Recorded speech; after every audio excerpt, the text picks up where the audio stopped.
Hola amigos de Poema Diario, hoy vamos a leer un poema y una nota biográfica de William Wordsworth.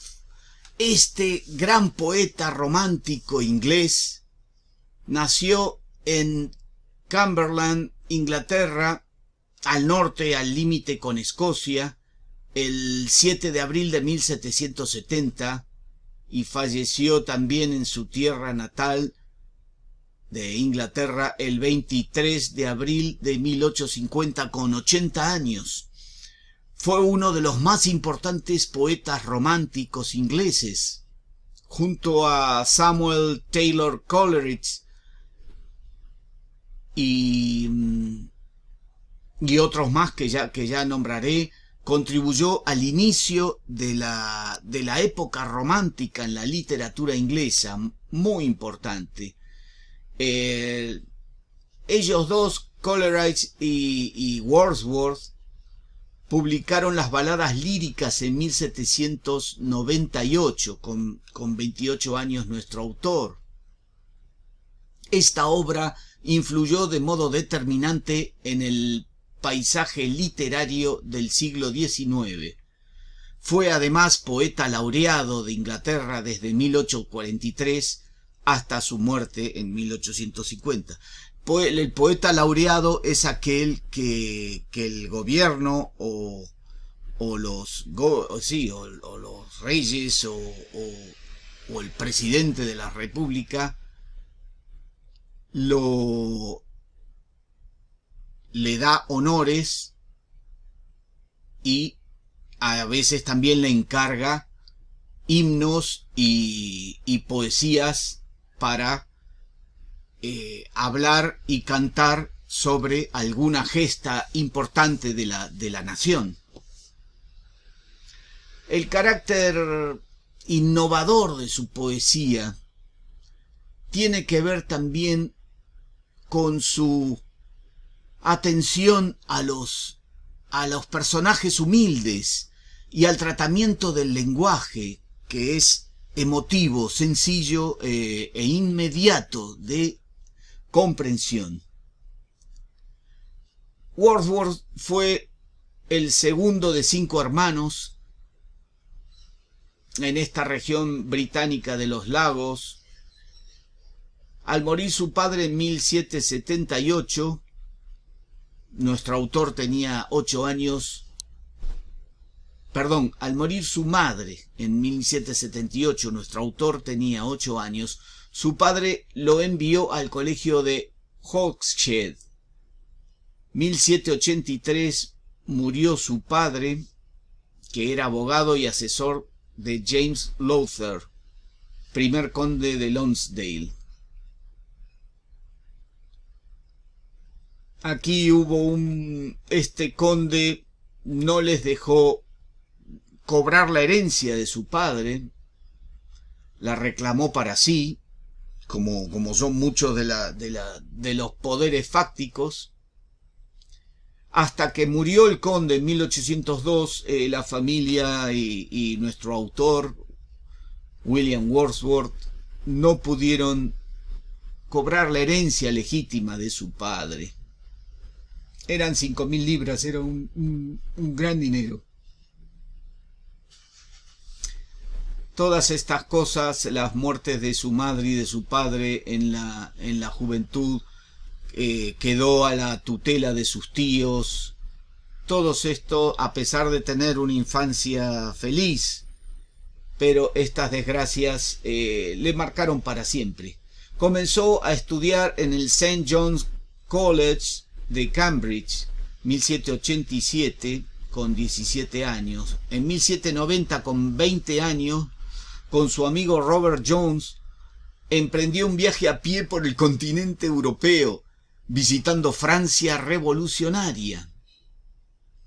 Llegó a París justo cuando se celebraba el primer aniversario de la toma de la Bastilla y apoyó el movimiento republicano. Después estuvo en Italia y regresó al año siguiente y se graduó en Cambridge. Volvió a Francia en 1791, al año siguiente, abrazó los ideales republicanos, anarquistas, libertarios que bullían en la Francia revolucionaria. Estuvo también en Italia. Se enamoró de la francesa Annette Vallon en 1792. Al año siguiente tuvieron una hija, Caroline. Debido a la falta de dinero y a las tensiones que había entre Gran Bretaña y Francia, ese mismo año regresó a Inglaterra con la promesa de volver, lógico. En 1793, al año siguiente, comenzó Robespierre en Francia. Ya no pudo volver. En 1793 se publicó la primera poesía de Wordsworth, las colecciones An Evening Walk, un paseo por la tarde. En 1795 recibió un legado de 900 euros, lo que le permitió seguir escribiendo poesía. Más adelante, con su hermana, se trasladaron a Somerset.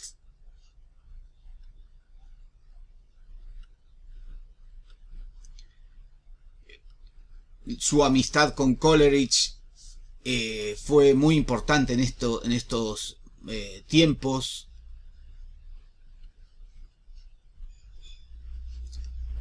Viajó a Francia recién en 1802 para visitar a su antigua compañera y madre de su hija, Annette, y a Caroline, la hija. Gracias al éxito de baladas líricas y al dinero que recogió, pudo enviarle parte de ese dinero a Annette y enviarle periódicos envíos para su hija. Bueno, aquí lo tenemos con un matrimonio en Inglaterra. Escribe en esas épocas los más famosos sonetos. Se casa con Mary Hutchinson, amiga de la infancia, a quien su hermana Dorothy la toma como amiga íntima y sigue viviendo con ellos. Su segunda mujer, Mary Hutchinson, dio a luz el primero de sus 5 hijos en 1803. Seguirían después John, seguirían Dora, Thomas, Catherine y William. En 1810, el último de sus hijos. Con la proclamación de Napoleón en 1805, William Wordsworth se sintió traicionado por la revolución y por las ideas del liberalismo y se volcó otra vez a las ideas conservadoras del movimiento Tory, el partido conservador inglés. Abrazó la religión anglicana y la monarquía otra vez. Su vejez está marcada por la muerte de su hermano, la enfermedad de Dorothy, su hermana. Él muere en 1850 con 80 años. Su viuda Mary publica entonces el largo poema autobiográfico Poema a Coleridge. Esto en esa época, en 1850, no produjo atención de la crítica ni de la prensa, pero años después se reconoce como su obra maestra. Vamos a leer un poema de William Wordsworth titulado ¿Por qué estás silenciosa? Y dice así este poema. ¿Por qué estás silenciosa? ¿Es tu amor una planta de una fibra tan débil que el alevoso aire de la ausencia marchita lo que fue en otro tiempo tan hermoso? No hay deuda que pagar, dádivas que conceder, y sin embargo, solícito de ti mi pensamiento ha sido, atado a tu servicio con cuidado incesante, de los deseos del alma, el menos generoso, un mendigo de nada más que aquello que a tu felicidad sobrar pudiera. Habla, aunque este blando caliente corazón, libre antes de contener tiernos placeres mil, tuyos y míos, quede más desolado, más tristemente frío que un nido abandonado, lleno de nieve entre su propio arbusto de eglantina sin hojas. Habla, que mis torturantes dudas puedan conocer su fin. William Wordsworth, poeta romántico que abrió un nuevo camino a la poesía de inglesa y por extensión a toda la poesía occidental. Vamos a ver alguna imagen que tengo de él. Bueno, son grabados y dibujos de la época y la vejez de nuestro poeta. Gracias por ver este programa. Recordemos que un minuto de poesía cada día nos cambia el día, nos cambia nuestro mundo y el mundo de todos. Gracias, hasta la próxima.